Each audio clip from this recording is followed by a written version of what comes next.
Let's go ahead. I guess we could talk about Mr.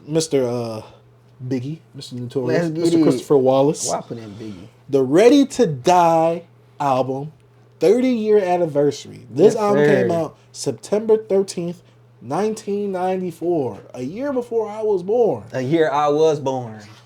That's why this album is bad. No. just Boy. wait. 94 best year in hip hop. And the best year because your boy was born. But yeah, let's go ahead and talk about Biggie's Ready to Die, the 30-year anniversary, and just talk about the album basically because this is a hip hop classic. This is one of the it's best a music debuts. classic. I'll agree I'm not cultured enough to say that, but I'll agree. Yes, sir. I'll agree with that. But yeah, Biggie's Ready to Die, Biggie's debut album, which is arguably one of the best debuts in hip hop of all time, produced by Diddy, I believe, right? At least Bad Boy. Yeah, all the whole what they call them, the hit boys. Whatever. Yeah, Bad Boys. The hitmen. I think that's what they would call the hitmen. Yuck. But yeah, first of all, kind of a concept album going through Biggie's life and, just some of Biggie's thoughts itself. The intro of Biggie actually being born, some of his life. And then we got Things Done Change, Give Me the Loot, Machine Gun Funk, Warning, Ready to Die. A lot of these songs was produced by Easy Mo B. We got One More Chance. Man, this album. Now, I will say, there are some tracks that I don't like on here. What songs? Give me that one first. Well, not even the songs. Just the interlude. Don't put that goddamn You Sexing Lil Kim up on that interlude, man. You fat mother. The worst part is, I'm driving, got it blasting. I don't know the sequencing of the album like that. I hear that part, I was like, whoa! I'll never forget, bro. I used to have the TV, and I think it had a DVD player on it. Mm-hmm. Oh, you talking about with the VHS and DVD player? Yeah, and they'll play your CDs, and I put that in, and I went to sleep. Had it on, and all I heard was, yeah, you. I was like, yo, what's going on, bro? I was like, what? I woke up to that, bro. I'm like, I'm wilding. Man, then there's that one song at the end where a girl's giving him head. Yeah. I don't want to hear that smacking. Yeah, I already don't like smacking when people do the mukbang videos. I definitely don't want to hear that. I just don't like me. I don't like sex scenes in movies. I think they pointless. I don't like sex scenes in shows. I don't want sex scenes in my music. I agree. It's pointless. It's like, bro, you can just apply that. Like with music, you just don't think about it. But in movies and TV shows, just apply that they had sex. Yeah. But you can easily show them like getting on the covers or whatever, and then transitioning to the next thing. I don't need to see them getting fully undressed. Yeah. I don't need to see all that. So, B, what's your relationship with this album? So, when I first heard this album, I think I was like in middle school. Yeah. This is when I got into hip hop in general. And going into this album, you look up, best hip hop albums of all time. You gotta look at the list. It's like number 1 or 2. Yeah, it's on there. It's definitely not going above 5. Yeah. Nah, I don't think it do ever go. I don't think it ever goes. It never goes above 4. I can't. No, it never goes above 2. It's always 1 or 2, right? Yeah. It's just because Illmatic or this. It's either them 2. Yeah, and so coming into this album, I'm hearing all the hype. Obviously, when I was younger, I never really thought, let me think back of. But you knew Juicy though. Of course, yeah. Juicy, Hypnotized. Hypnotized. I know them tracks. What was the other one? Big Papa. Like we know them songs. Yes. Like Who Shot You? We know them songs. I knew about the Who Big Shot You, the one that made me listen to the album. Because I heard the big hits growing up, but Who Shot You, I used to always watch. Music videos, and that music video came on, I'm like, yo, this beat is crazy, this story's dope. No, not Who Shot You. You know what I'm thinking of, bro? What? Freaking, not Suicidal Thoughts. Machine Gun, No. Warning. I'm thinking of Warning. Warning. Warning got me into this album. Mm-hmm. Yeah, but go, my bad. No, but Who Shot You, my bad. Yeah, going into this album, I never really think when I'm younger, this was really revolutionary for the time. Because I never really had a base of what that time sounded like. I'm like... Freaking album came out, I was like 6 months old. Yeah, I'm just like, I'm not going to be like, I'm hearing someone like MF Doom rapping. I'm like, I'll go back to this. Yeah, that's the foundation right here. Like, I'm young. I'm not... It's harder for me to grasp that, especially when I haven't heard a lot of hip-hop, like, in depth. Or try to, like, sit down and analyze it. Especially when you don't get every single reference, especially when you're younger. So as I gotten older, I've always listened to this album. And I've always thought that this was a good album because, to me, this is one of those albums where it don't sound dusty. Like, there is some dust here and there. Yeah. Especially when, like I said earlier this year, I went to go listen to Ready to Die. Life After Death, because I was doing the Tupac binge. So I was like, let me revisit Life After Death. Because I haven't heard that album. And, B, I hate to say it like this. Life After Death is a better album. I think it's a better album. That album's amazing.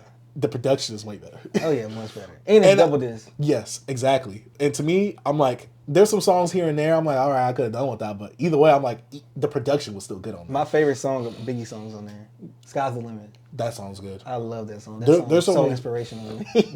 There's so many great things, but this isn't a Life After Death. We could talk about that one day. But going back to this album, because I never really heard them within the same year. At least not while I'm older. I never really went back to Life After Death. I've always gone to Ready to Die because I feel like to me this is a great album from start to finish. The production is really good. It's really strong, and to me it fits Biggie well because Biggie just knows how to flow really, really well on these tracks right here. To me, I know a lot of people praise his lyricism. To me, I like his flow a lot more than his actual lyricism. Because to me, I'm like, okay, you finding all these pockets to get into, and I'm just enjoying the way that you rapping, but I also enjoy the way that he sounds on these beats. Because it's not like he's saying something hard.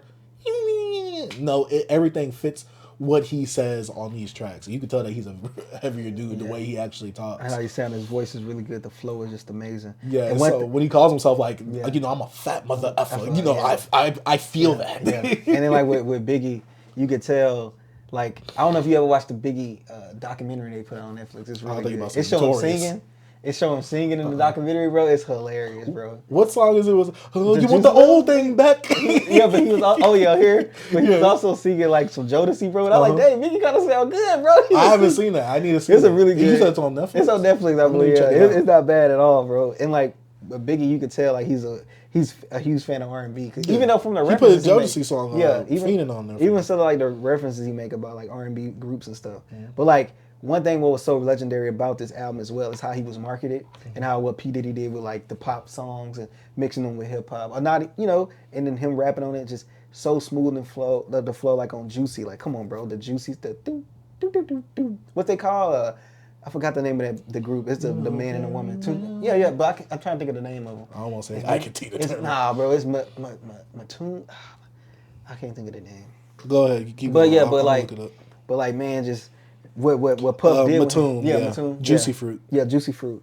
Just that the Juicy and then One More Chance and it's just the things that Puff put him out and like being this guy, heavier set dude, big black dude. Like you just gotta understand like how he was from the image he had. And that was just great. And then I don't know if people were expecting this album to sound like this too. Because some people was like, they didn't want to listen to Biggie because they was like, oh yeah, look, he has those songs on the radio. But they didn't know, some people listened to the album was like, yo, this is different. Because also you gotta understand, what he did on Give Me the Loot was like so different from like any mainstream thing of like rapping in a different perspective with this different voice. Like that just shows his I guess not even versatility or just like I won't say creativity as well. Just like my whole life when I was younger hearing that, I thought it was two different people. I was like, what is featuring who? And then like getting older and figuring out that's just Biggie. And I was just like, yo, that's so dope. Man, we taking high school Jews too. And then you had the calm one, you got the dude that just don't care. It's like, bro, they don't even care what was going on, bro. Give me the loot, bro. Him talking about he taking high school rings, like, bro, he picking like high school to come out, like we taking everything, bro. I'm a bad boy. Like, bro, I just the intro from Things Don't Change is boom. And that beat on Things Don't Change, and it's just like, it didn't let up on this album, bro. Like, Things Don't Change. Give me the loot. Machine Gun. I will say this. I didn't expect this gangster, like, hood lifestyle when I first heard based off the singles of, like, him. Because it comes off as, like, Play It Smooth, like you were saying. So that really reminds me and puts me back in that, like, I never really thought about that. Because, growing up with Ready to Die for so long, you were like, oh, yeah, this has always been Biggie. That's what I'm thinking about. I'm like, no. I'm like, because I've heard Hypnotized, Juicy, Big Papa. I'm like, and then I always thought it was just going to be Smooth Player. And then all this fits in here, and it's just totally different. Like, Warning, bro, like, come on, I know that whole song. Like Warning, like, I remember watching that music video, just him waking up. Who the is this? Paging me, you know what I'm saying? In the morning, clock it dawn, and now I'm on. Like the cold out of my eye. It's just so crazy, bro. I'm like, yo, this is so dope. The story, the people coming in, and just the like the vision, like he just, bro, it's so crazy that you can listen. I didn't even have to listen to this album for this because I listen to this album so much that like what Biggie was doing, bro. Like I'm telling you, I think we said this before. I talked about this before. I'm like, bro, I don't think people could still keep up with this flow, bro. Like it was just so unique, just how he sounds. It's so perfect. His rapping voice is amazing to me. Like I just wish we could have had more of him. Like what would Biggie be right now? Like what would happen? The what ifs just kills me every time I hear stuff like this.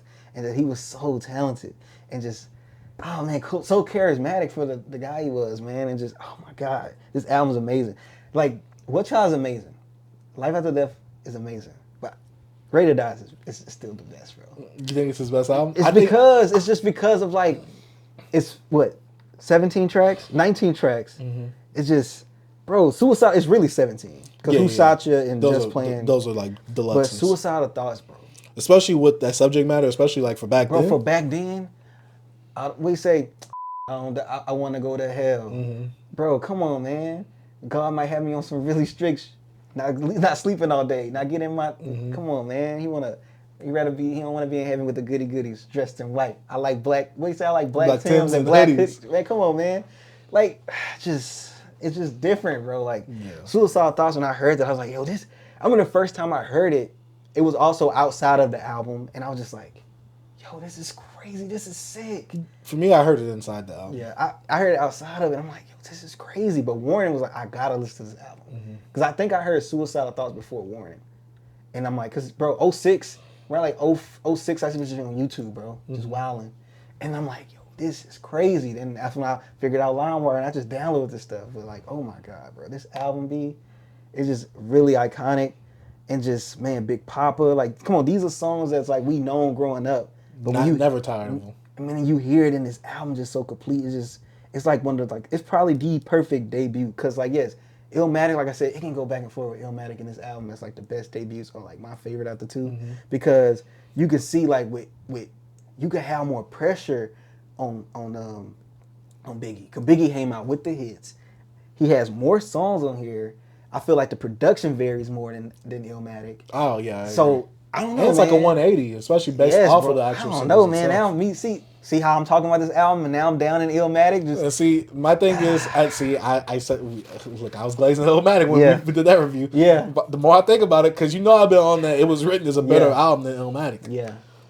Ready to Die might be a better album than Illmatic. Yeah. Now, I think it's a more complete album in terms of you have the songs, the radio singles, the structure of the actual songs itself, but you also have somewhat of a concept with him starting off with life and then at the end, him offing himself at the end, especially with some of the subject matter. And to me, what Biggie says, like, it's hard for you to miss a line. Yeah. It's hard for you to miss a bar. It's right in your face. It's a punch right there. Nas, it can kind of go over your head because he's very monotone, especially from back then. Mm-hmm. And while Nas can flow, a lot of the stuff he could say, he could get you with the double entendres and rhyme schemes and kind of like, it can go over your head. With Biggie, it's like he right says there. It's boom, but it's also really put together well within his flows. And it's not no like slouch, this is a simplistic bar. Yeah. It's just really done really well. Mm-hmm. Sounds really good, and it packs a punch. And just him on the What with him and Meth as well. The What, oh my God, bro. Yeah. This album, bro. And I will say that every time I come to this album, every season I come to this album, I always get a different song. This season right now, my favorite one is Everyday Struggle. Everyday Struggle is fire. To me, I love that track. I don't know why. I think it's really the production. Yeah. Now, obviously, we all have the controversial lyric of him that's on this album. You look so good. Yeah, suck on your daddy. Hey, bro. I don't knock him for that. This is another thing from Biggie, bro. Biggie didn't care, bro. Like, Biggie was, like, I don't know him personally, he just he seemed like that goofy guy as well. Like, he had a sense of humor. He's someone that don't take himself too seriously. Yeah, and also, like, I think an artist has to have, it don't have to be a sus bar, but some bars that stick to you. Like a bar that's like, nobody will say that, but Biggie said that. Biggie, he wanted to look like, yo, this girl looks so good, I suck on her daddy meat. Mm-hmm. Like, even though it's from a Richard Pryor joke, we know. Yeah, but it's like, it's a crazy expression that he said in line. Yes, it's a Richard Pryor joke, but like, he said it in a bar. Yeah. In a hip-hop community that's, at the time was like, if you was gay and you touched someone, that's what I'm saying. He has a sense of humor. Like, you could say it in a joke and be like, ha ha, yo, Rich, you're wild, but we know Rich was doing some weird things back then. You know, like, he was sucking on some, But with Biggie saying, especially with comedy, we also kind of. That's what I'm saying. We give it like give it grace. We give it grace, but like hip hop, super masculine, especially '94. It's a gritty golden era, bro. You can't say nothing like that. So it's crazy how back like now people be like, yo, Biggie said, Biggie said that. One of the most sus bars of all time in hip hop. Even with the context, it's just so even with the one about the kids. Oh yeah, the kids.